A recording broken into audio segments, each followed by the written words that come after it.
Welcome back to football studio Malayalam. ഏവർക്കും football studio മലയാളത്തിലേക്ക് ഒരിക്കൽ കൂടി സ്വാഗതം. കാഫ നാഷണൽ കപ്പ് നടക്കാൻ പോവുകയാണ്. മലേഷ്യക്ക് പകരക്കാരായി ഇന്ത്യയാണ് കാഫ കളിക്കാൻ പോകുന്നത്, കാഫ നാഷണൽ കപ്പ്.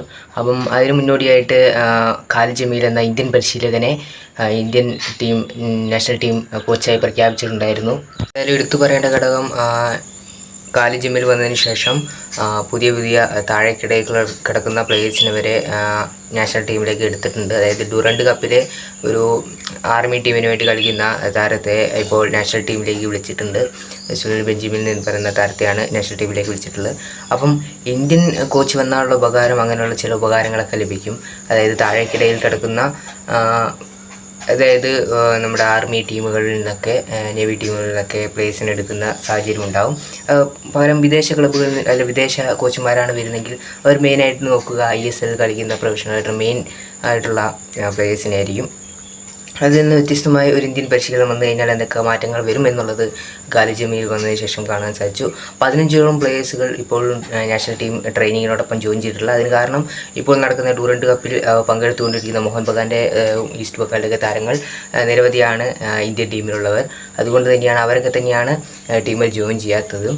ബാംഗ്ലൂരിൽ വെച്ചാണ് ട്രെയിനിങ് നടന്നുകൊണ്ടിരിക്കുന്നത്. ഇപ്പോൾ East Bengal Kolkata derby, Durand കപ്പിലെ കൊൽക്കത്ത ഡെർബി അവസാനിച്ചിട്ടുണ്ടായിരുന്നു. ഈസ്റ്റ് ബംഗാളാണ് 1-നെതിരെ 2 ഗോളുകൾക്ക് വിജയിച്ചത്. ദിമിത്രിയോസ് ഡാമിറ്റക്കോസ് ആയിരുന്നു പകരക്കാരനായി വന്ന് 2 ഗോളുകൾ നേടി മത്സരം വിജയിച്ചത്.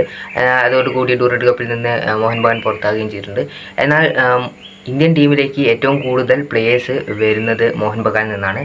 മോഹൻ ബഗാൻ ഇപ്പോൾ ഒരു അൺഒഫീഷ്യലായി വന്നൊരു റിപ്പോർട്ടാണ്, മോഹൻ ബഗാൻ്റെ താരങ്ങളെ ഇന്ത്യൻ ടീമിലേക്ക് വിട്ടു നൽകാൻ, കഫ മത്സരത്തിന് വിട്ടു നൽകാൻ, കഫ മത്സരം AFC ക്വാളിഫയർ റൗണ്ട് മത്സരത്തിന് വിട്ടു നൽകാൻ അവർ ആഗ്രഹിക്കുന്നില്ല. അടുത്ത മാസം 16-ാം തീയതി അവർക്കൊരു മത്സരമുണ്ട്.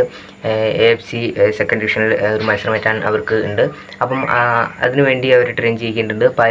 നാഷണൽ ടീമിലേക്ക് പ്ലേയേഴ്സിനെ കൊടുത്തു കഴിഞ്ഞാൽ പിന്നീട് പരിക്കേറ്റ പറ്റിക്കഴിഞ്ഞാൽ അവർക്ക് അത് കളിക്കാനാവില്ല, പ്ലേയേഴ്സ് ഉണ്ടാവില്ല എന്നാണ് അവർ അവകാശപ്പെടുന്നത് മോഹൻ ബഗാൻ. സത്യം പറഞ്ഞു കഴിഞ്ഞാൽ മോഹൻ ബഗാൻ്റെ കാര്യം പറയുകയാണെങ്കിൽ, മോഹൻ ബഗാൻ കൊൽക്കത്തൻ ടീമുകളുടെ കാര്യം പറയുകയാണെങ്കിൽ അവർക്ക് അവരോടും ഒരു കമ്മിറ്റ്മെൻറ്റും കാര്യങ്ങളും ഒന്നും ഇല്ലാത്തൊരു ആൾക്കാരാണ്. നാഷണൽ ടീമിന് പോലും അവർക്ക് ഒരു ഇതില്ല. അവർക്ക് അവരുടെ ഫാൻസിനെ തൃപ്തിപ്പെടുത്തുക, അങ്ങനത്തെ കാര്യങ്ങളൊക്കെയാണ് അവരുടെ ഒരു നീക്കുപോക്ക് എന്ന് പറയുന്നത്. മറ്റ് ക്ലബ്ബുകളെ പോലെ തന്നെ മറ്റ് ക്ലബ്ബുകൾക്കും അതുപോലെ തന്നെയാണ്, പ്ലേയേഴ്സ് ഒക്കെ ഇഞ്ചുറി പറ്റും. പക്ഷേ അവരോട് മാത്രം അവരുടെ ഫാൻസിനെ തൃപ്തിപ്പെടുത്തുക, അതിലപ്പുറം ഒരു നാഷണൽ വളർത്തിയെടുക്കുക, അങ്ങനത്തെ ഒരു മെൻറ്റാലിറ്റി ഇല്ലാത്തൊരു കാറ്റഗറി പെടുന്ന ആൾക്കാരാണ് കൊൽക്കത്തൻ ക്ലബ്ബുകൾ എന്ന് പറയുന്നത്. അതുകൊണ്ട് തന്നെ അവർ ഇപ്പോൾ നമുക്ക് ലഭിക്കുന്ന ഒരു അൺഒഫീഷ്യൽ ന്യൂസാണത്. എത്രമാത്രം ഒരു ഒഫീഷ്യലായിട്ട് വന്നിട്ടുണ്ടെന്ന് നമുക്കറിയില്ല, ഒഫീഷ്യലായി വരുമോ എന്നൊന്നും അറിയില്ല. ഏതായാലും ഇപ്പോൾ ലഭിക്കുന്ന ഒരു അൺഒഫീഷ്യൽ ന്യൂസാണത്. അത് സത്യമാവുകയാണെങ്കിൽ വളരെയധികം സങ്കടം ജനിപ്പിക്കുന്നൊരു വളരെയധികം മോശകരമായിട്ടുള്ളൊരു വാർത്ത തന്നെയാണ് കൊൽക്കത്തൻ ടീം എടുക്കുന്നത് എന്ന് തന്നെയാണ് പറയേണ്ടത്. ഏതായാലും മറ്റ് അപ്ഡേറ്റുകൾ, ISLുമായി ബന്ധപ്പെട്ട ചെറിയ അപ്ഡേറ്റുകൾ വന്നിട്ടുണ്ട്. അത് നമ്മൾ അടുത്ത വീഡിയോ ചെയ്യുന്നതായിരിക്കും തന്നെ. അപ്പം നിങ്ങൾ ചാനൽ സബ്സ്ക്രൈബ് ചെയ്ത് വീഡിയോ ഇഷ്ടപ്പെട്ട ലൈക്ക് ചെയ്യുക. നിങ്ങളുടെ അഭിപ്രായം നിർദ്ദേശം കമന്റ് ചെയ്യുക, മാക്സിമം ഷെയർ ചെയ്യുക.